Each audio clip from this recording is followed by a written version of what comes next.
Think about the life of Jesus. He attended weddings, he shared meals, he celebrated with people. God loves joy, and he loves when we celebrate the blessings in our lives. And this is so important for our kids to see. They need to know that being Christians is not about missing out on the good things of life. It's embracing them fully, but of course with Christ at the center. At the end of this video, I hope we can begin conversations in the comment section on misconceptions you've come across while raising your kids, or misconceptions that you were raised with as a child. One of the biggest responsibilities we have when it comes to biblical parenting as godly parents is to guide our children to become responsible, God-loving adults. In this video, I will be addressing how not to raise godly children from a biblical standpoint. Hi there, welcome to another episode on this platform. If you're new here, welcome, and I hope that you subscribe and join the family. I am Aneta, Elisha-Oladejo, the homemaker according to the tenets of scripture. In Titus chapter 2:3-5, I am the homemaker's personal growth coach and the blogger at Aneta, Elisha-Oladejo.com. So let's get very quickly to the misconceptions. Number one, Christian children must be perfect. Now, this idea that raising children in a Christian home means they should somehow be perfect little angels is an error. That picture perfect image where kids never have to misbehave, never talk back, are always polite and obedient is almost a wish. But really, because they are just kids. And guess what? They will get on your last nerves. The Bible says in Proverbs chapter 22:15, it says foolishness is bound up in the heart of a child. It says, but the rod of correction will drive it far from him. Children are in the process of learning, growing, and yes, making mistakes. They are discovering who they are, what is right, what is wrong, and how to navigate the world around them. Proverbs chapter 22:6, of course, admonishes us parents to train up a child in the way that he should go, and when he is old, he will not depart from it. Notice how it did not say force a child, it says train a child, because training is a journey of teaching a particular behavior, and of course that would involve a great level of discipline, layers of discoveries and repetitions until the point of adaptation. Just like you wouldn't expect someone learning to ride a bike to never fall, we should not expect our children to get everything right all the time. They will make mistakes, they will mess up, and they definitely will need guidance. That is what training is all about. The problem with expecting perfection is that it sets both the parents and the children up for disappointment and frustrations. When we hold our kids to an impossible standard, we're not giving them the space they need to grow. Instead, we're placing a burden on them, a burden that says you're not allowed to fail. But failure is a part of learning. Imagine a toddler learning to walk. You wouldn't scold them for stumbling. Instead, you would cheer them on, encourage them to try again, and celebrate every wobbly step that they take. The same grace applies to every stage of our children's lives. Really, expecting perfection is a trap. It doesn't bring us closer to God's plan for our families. Instead, it keeps us all wrapped up in stress and pressure, and it often leads to resentment and frustrations from our children to us. So the bottom line here is, when it comes to biblical parenting and how not to raise godly children, let children be children. Do not force them to grow up too fast. It is detrimental to their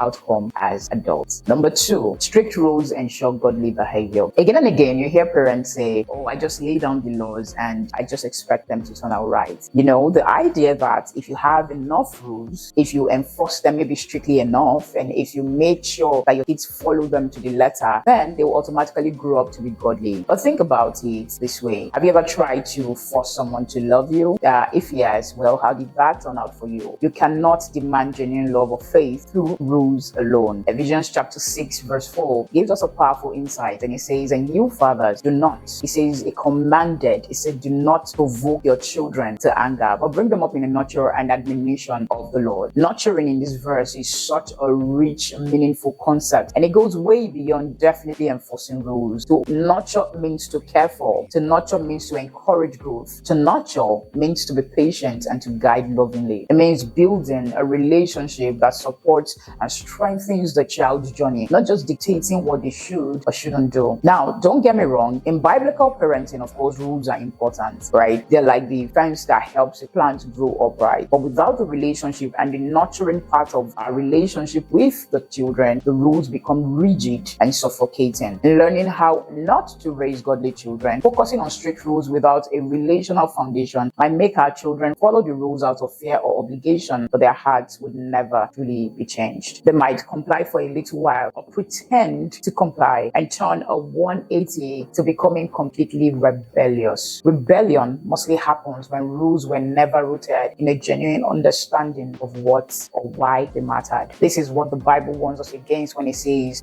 provoke not your children to anger. Rules without relationship and understanding can lead to frustration, it can lead to anger, and of course eventually rebellion, because no one wants to feel controlled without being understood. Now think about your own relationship with God. We love him because he first loved us, according to 1 John chapter 4 verse 19. It's his love that draws us, not his rules. In the same vein, we need to draw our children with love, not with rules. When they know they are loved, they are far more open to our guidance. And I guess what I'm trying to say here is this: be firm with your children, but also be kind to them. Now, number 3 is you have to protect them from the world completely. Now, we know that the world can be crazy, right? It can be a crazy place, and we all want what is best for our children. It's natural to want to shield them from every negative influence, to build a wall around them, and to keep them safe from harm. But if you look closely, we'll see that this approach, though well-intentioned, is not actually what God is calling us to do. In John chapter 17 verse 15, Jesus prays for his disciples, saying, I pray not that thou shouldest take them out of the world, but that thou should keep them from evil. Now, Jesus knew the world was full of dangers, temptations, and challenges, yet he did not pray for us to be removed from it. Instead, he prayed that we would be protected within it. He knew that our role wasn't to escape or hide, but to engage with the world in a way that reflects God's love and truth. As moms interested in biblical parenting and how not to raise godly children, this means that our focus shouldn't be on isolating our children entirely. We can't create a perfect bubble that keeps out every negative influence. And even if we could, would that really prepare them for life? Our children will eventually face the world on their own. The question is, will they be equipped to handle it? Will they know how to discern truth from lies, how to stand firm in their faith when it is challenged, and how to be the light in the darkness? Now, instead of focusing solely on protection, what if we focused on preparation? What if we invested our energy in equipping our children with the tools that they need to survive in this world with a heart that seeks after God? Proverbs chapter 4 verse 7 tells us that wisdom is a principal thing. Therefore, get wisdom, and in all thy getting, get understanding. Our children need wisdom. They need to understand how the world works, where the pitfalls are, and how to survive life in a way that honors God. This is where discernment comes in. It's not enough for our children to simply know the rules. They need to understand why those rules matter. They need to be able to look at situations and discern whether it aligns with God's truth or not. And this kind of discernment only comes from practice, from making decisions, from sometimes failing and learning from those failures. Imagine trying to teach someone how to swim without ever letting them get in the water. Of course, you could talk about technique, you could show them videos, and even give them instructions out of the water. But until they actually get in and start practicing to swim, they would not really learn. In the same way, our children need to learn how to be themselves in the world by engaging with it. They need to experience the world with, of course, our guidance. They need to know the challenges and the opportunities that comes from living in a fallen world. To wrap this up, I would say it's our job to prepare them for the world, and it's the job of the Holy Spirit to guide and protect them in the world. Number 4, misconception. Teaching Bible stories is enough for spiritual growth. There's this idea that as long as we teach our children Bible stories and they know bits and pieces or things that are occurrences in the Bible or stories of the Bible, they will grow up spiritually strong.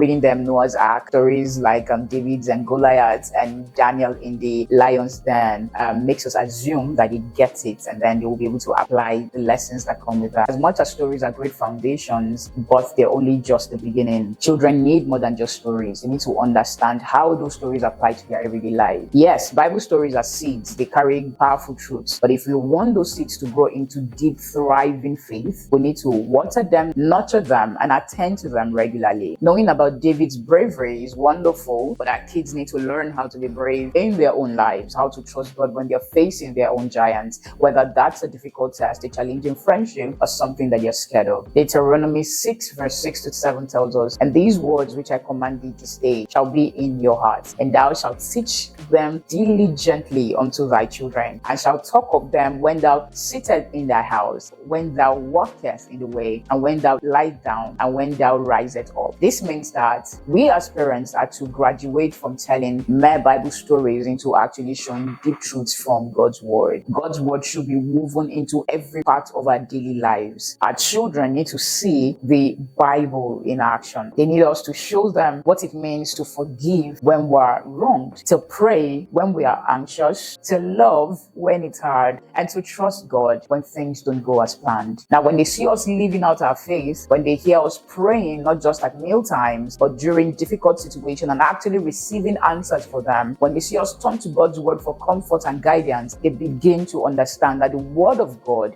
is more than mere stories. It is the active, living word that changes, all right, that brings real change. I have talked about resources that I used to teach my children the Bible in a previous episode. I'm going to be leaving that here on the screen. And of course, I'm leaving a link in the description below. In summary, faith is not inherited. It's discovered and developed. Our role is to guide them through that discovery in God's word to provide the answers to their questions. Now, the last misconception, which is number 5, Christian parenting means no fun. Some people seem to think that because we follow Christ, our homes should be all rules, discipline, and serious faces, like there's no room for laughter or celebration. But honestly, that is very far from the truth. God created joy. He designed laughter, fun, and connection as vital parts of our lives. Philippians chapter 4 verse 4 says, rejoice always. And again, I say rejoice. One of my fathers in the faith would say, rejoice here means repeat joy. Our homes as Christian parents should be places that joy is evident. Our kids should know that following Jesus is the most fulfilling, exciting, and joyous way to live. And also obedience to his command. Think about the life of Jesus. He attended weddings, he shared meals, he celebrated with people. God loves joy, and he loves when we celebrate the blessings in our lives. And this is so important for our kids to see. They need to know that being Christians is not about missing out on the good things of life. It's embracing them fully, but of course with Christ at the center. Spirituality is often depicted with somber walks and quiet talking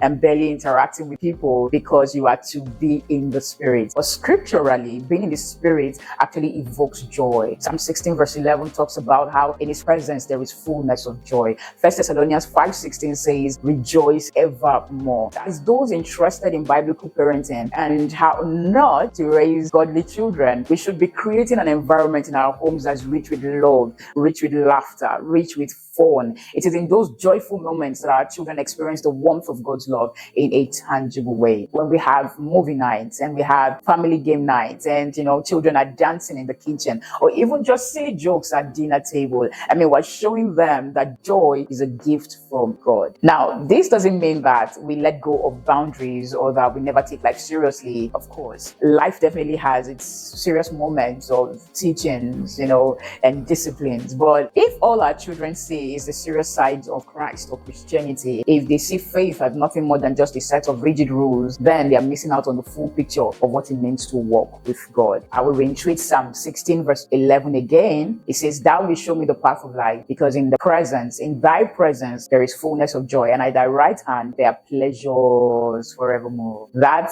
fullness of joy is what we want for our children. That's what we want our children to experience. One of the ways to evoke joy is to focus on the things that are working and on the good that is happening to and around us all the time. Let us remember that joy itself can be a powerful testimony. A home filled with laughter and love speaks volumes. When our neighbors, friends, and extended family see the joy that fills our home, they see something different. They see something attractive. Our kids too will be drawn to that joy as well. They'll remember the warmth of those family moments, the freedom they felt to laugh, to play, and to be themselves without fear. And they will associate that joy with their faith. They will come to understand that their relationship with God is not just about avoiding sin, it's not just being rigid, it's walking in the abundant life that Jesus promised us in John chapter 10 verse 10 when he said, I am come that you may have life and have that more abundantly. Now with this, of course, I've come to the end of this video, and I hope that you were able to get a thing or two. Biblical parenting is a beautiful journey that can be full of so many beautiful moments. Just remember, you do not have to be perfect. Your children children do not have to be perfect. And God's grace definitely is more than enough for all of us. As 2 Corinthians chapter 12 verse 9 says, His grace is made perfect in our weaknesses. Thank you so much for watching this video.